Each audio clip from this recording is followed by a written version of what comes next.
Hello student, welcome back. It is lecture 7, module 4, microcontroller and embedded system. Sangita Roy, assistant professor, electronics and communication engineering department, Narula Institute of Technology. Introduction to embedded systems.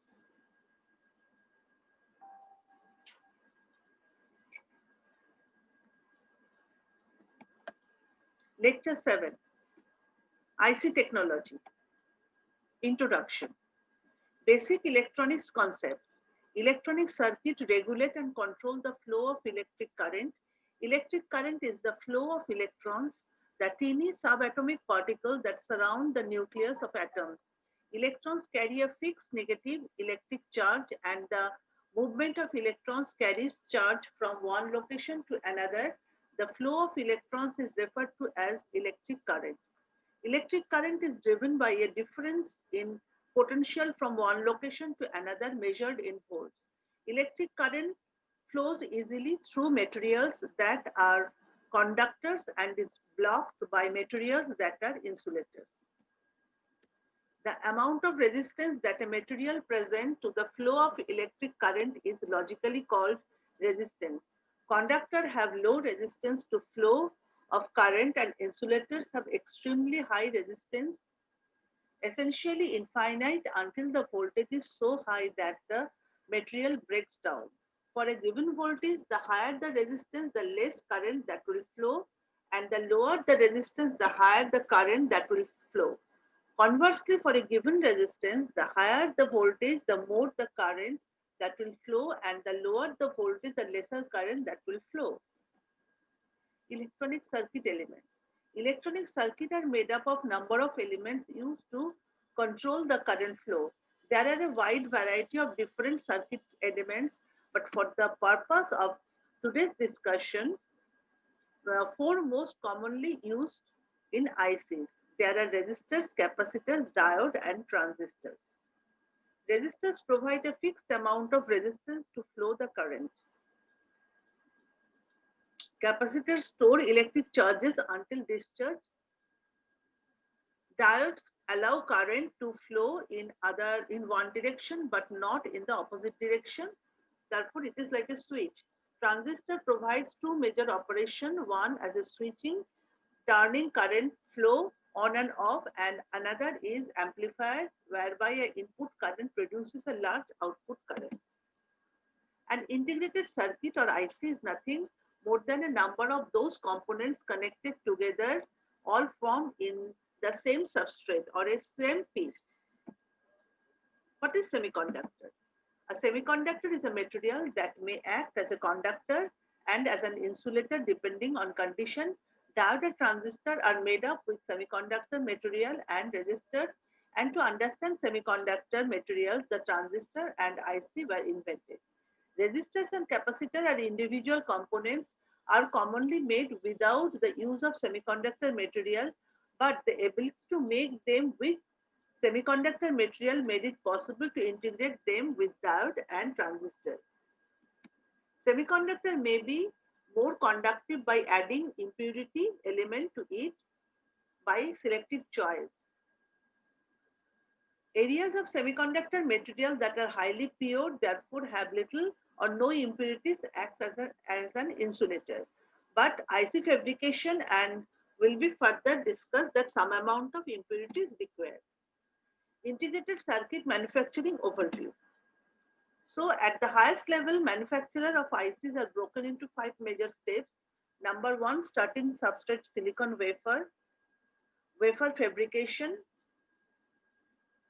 wafer short or test, then mark and class, and final test package product, packaging, assembling IC into packages. The 5 major steps are starting substrate. The starting substrate is purchased by virtually all major IC producers. Starting substrates will be discussed. Wafer fabrication, the purpose of fabrication, a number of ICs on the surface of the wafer simultaneously. Wafer fabrication will be discussed. Wafer short and test. Each IC on the wafer substrate is tested and bad die are marked with an ink dot in the electronic map.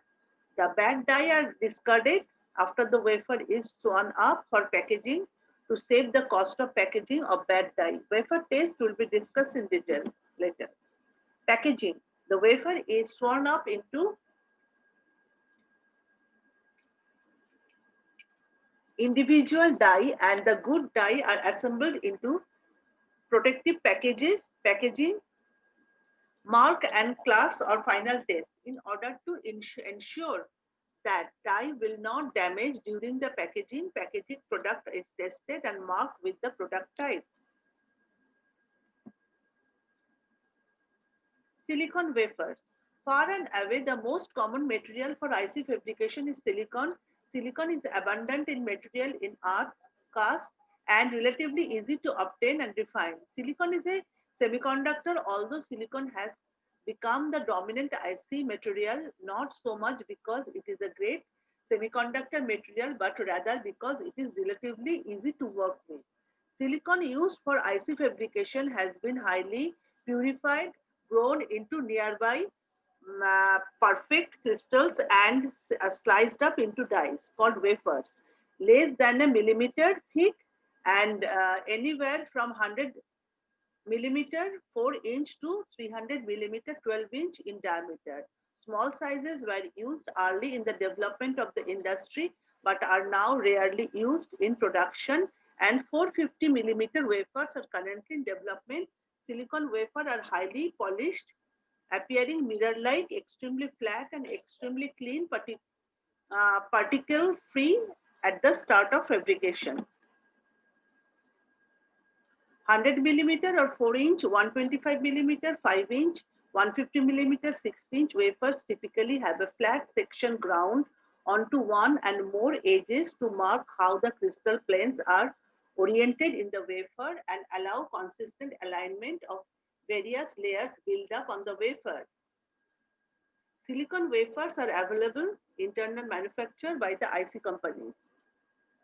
When then fabricated circuits on them, but now virtually all IC manufacturers purchase the wafer from third party. So silicon wafer orientation indication. Wafer with flat less than 150 millimeter, wafer with notch greater than 200 millimeter. Silicon wafers at one time internally manufactured by the IC companies who then fabricated circuits on them, but now virtually all IC manufacturers purchase the wafer from a third party. There are three major silicon wafers currently in use for fabrication: raw wafer, epitaxial wafer, raw wafer, silicon wafer with an additional processing. For the state-of-the-art ICs, raw wafers are mainly used for memory such as DRAM and flash. Epitaxial wafers, silicon wafers with the single crystal silicon layer deposited on them. The deposited layer typically has different properties than the underlying raw wafer. Epitaxial layers allow the properties of the layer in which the device are formed to be more tailored than in a raw wafer and are widely used for the latest state-of-the-art logic IC. Epitaxial wafer costs are 1.4 to 2.5 times the cost of the raw wafer.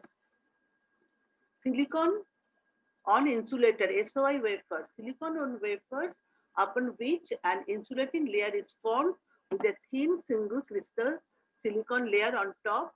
SOI wafers reduce the amount of power drawn by the IC when the circuit is switching at high speed. SOI wafers cost 4 to 15 times the cost of the raw wafers. SOI is primarily used in low power and some high performance application. The basic wafer manufacturing process are full crystal ingot, silicon wafer manufacturing process. Full crystal ingot system is shown over there. D is grid ingot to diameter. C is saw off ingot ends. D saw off ingot into wafer damage up to 75 micrometers. E is grind round edges onto wafers. F is lap wafers for flatness damage, almost 12 micrometer. G is damage removal edge damages up to 2 micrometer. Then mirror H is mirror polish wafer damage free. So final product should be damage free, and then I is cleaning process, final clean.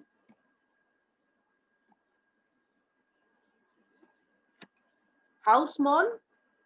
Before going to fabrication, it is useful to review the size of a IC. So it is shown over there. The unit meter, millimeter, micrometer, nanometer, picometer. So it is showing over in the right hand side. The human height, average male height 1.78 meters, average female is 1.63 meters. Then it is showing below 19.05 millimeter in diameter, 1.55 millimeter thick US penny. Then human hair 30 to 200 micrometer. Then bacteria 0.7 to 30 micrometer long. Then virus 3 to 50 nanometer long. Then covalent radius of a silicon atom 118 picometer. So these are showing how, with respect to human height, how the size of an IC.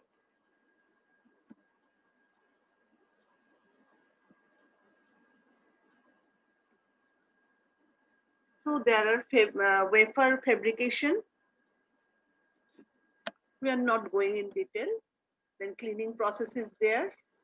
The cleanliness of wafer during processing is so critical that every wafer is cleaned prior to any high temperature or deposition system.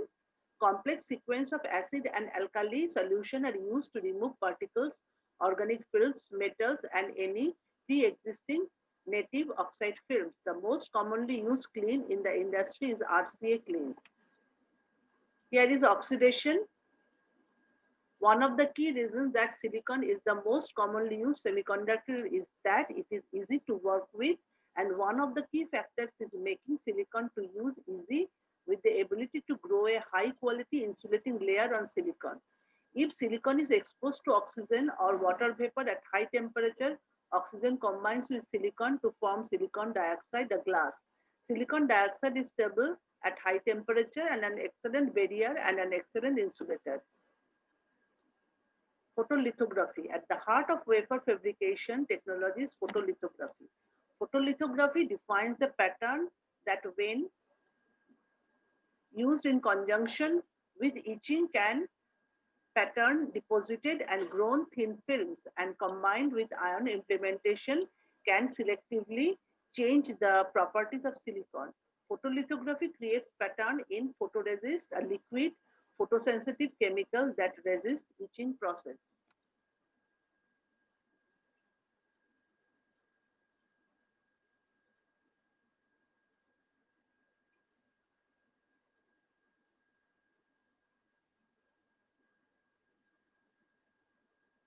The photolithography process works as follows. Surface prime, then there is a coating, pre-bake, exposure. Details, you can find it. I have given the link. Post-exposure bake, develop, post-bake. So prime, coat the surface with a adhesive promoter, coat the wafer with photosensitive liquid photoresist, soft bake, bake the photoresist to dry it without breaking down the photoresistive material chemical. Expose the photoresist to ultraviolet light to a pattern. Post exposure bake. Certain types of photoresist required to bake after post exposure to complete the exposure reaction. Develop, wash away the photoresist whenever the light exposed the pattern onto the photoresist, and leave the photoresist whenever the liquid was blocked. Post bake. Bake the photoresist to stabilize the film prior to subsequent processing. The photoresist no longer needs to be light sensitive to higher temperature than soft baked may be used. So it is showing over the step: silicon dioxide layer, coat with photoresist, expose photoresist with a pattern reactor, develop photoresist. And it is the photoresist coating process. Ion implementation: first is grown thin silicon dioxide layer, B formed photoresist pattern, C ion implementation, D strip photoresist and annealing process. Ion implementation: impurities with an electric charge are accelerated to high energy and shot into the wafer surface. Etching: in the following section, we will study the etching process. Early in the development of IC technology, all etches were based on liquid chemicals or wet etching. In the most cases, wet etching etches in all directions at the same time. The result of that is, while etching down through a film, the etchant is also etched underneath the edges of the photoresist. Isotropic versus anisotropic. Non-directional silicon dioxide etching and directional silicon dioxide etching is showing in figure A and B. And isotropic etching versus line width. Here it is showing photoresist, etched layer, silicon wafer. So after etching, this has been done. When line widths were relatively large, isotropic etching were acceptable, but as line width shrink, isotropic etching can result in complete undercutting of the feature being printed. Isotropic etching versus line width. Rightmost line is almost completely undercut away. In addition to undercutting problems from wet etching, as IC technology advanced, new materials such as polysilicon and silicon nitride could either be wet etched or could not be wet etched with etchant that are compatible with photoresist. In current state of the art process, wet etching has been almost completely supplanted by dry etching. Dry etching use a variety of halogen containing gases such as fluorine, chloride, bromine compounds. High frequency energy is used to split up the gas molecules in a low pressure chamber, creating highly reactive products. The chemically active etch products may combine with chemists to produce polymers and iron to create anisotrope etches. Chemical vapor deposition. In chemical vapor deposition, gases or chemical vapors are reacted to form a deposited film, most commonly at low pressure.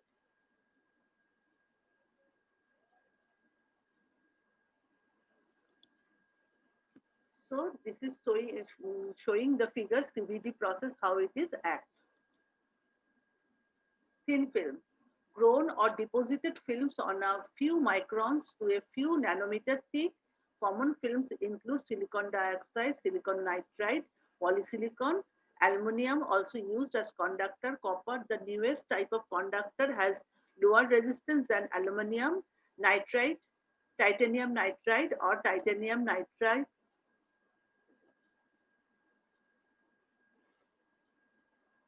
Used as a barrier between films to prevent interaction. So in the table, it is showing some film name and corresponding their chemical formulas. Tungsten is also used. Fluorinated silicon gas also used. Hydrogen carbon doped oxide films are also used. Apart from silicon dioxide, silicon nitride, silicon oxynitride, polysilicon, titanium nitride, tungsten are also used. Sputter deposition. Many material film used in IC fabrication are deposited by sputting. In the sputting process, argon gas is excited by a highly energetic field to split up into positively charged argon ions and free electrons. And the process is shown in the figure. Chemical mechanical planarization. It is also a method. This is its figure, how it is done. Putting it all together, so it is in concise form. So this is a figure showing how the wafer looks.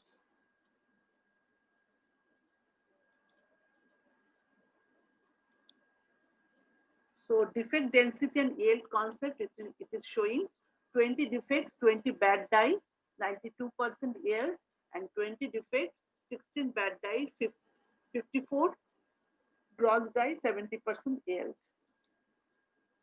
So this is the data showing how, according to year, the line width in micrometer, how it is developed. In 1917, it is 1 kb DRAM. So 2010, it is showing up to this. In 2005, it is AMD X86 and its corresponding line width is 0.1 micrometer. So it is dramatically the size reduced. It is the size in area. In 1970, size were 10 millimeters squared. In 2000, the size become almost 1000 millimeters squared. So density has become increased highly. Basic clean room configuration. This is the cleaning room, how it is looks like. It is the cleaning room. There should be airflow, and there are some fans are over there, and it is protected by a enclosure chamber. So the cleaning room should be what should be. It is shown over there. Wafer test. Upon completion of wafer fabrication, not all of the die on the wafer will be fully functional. The yield loss at this step ranges from a few percent to mature to 90% or maybe there. In order to avoid additional value to defective units, during packaging, 100% test die is performed.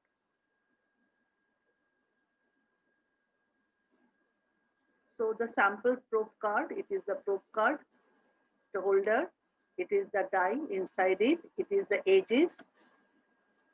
So automatic tester machine is there, wafer prober. The wafer probe that is shown over there, it is placed over there, then it is tested by this machine. Then packaging, this is the packaging system. Saw the wafer into the individual die, mount the die onto a lead frame, wire bound from the die, bond pads on the lead frame, mold epitaxy around the die to protect it, trim and form to break the individual IC. Then the packages, types and market share.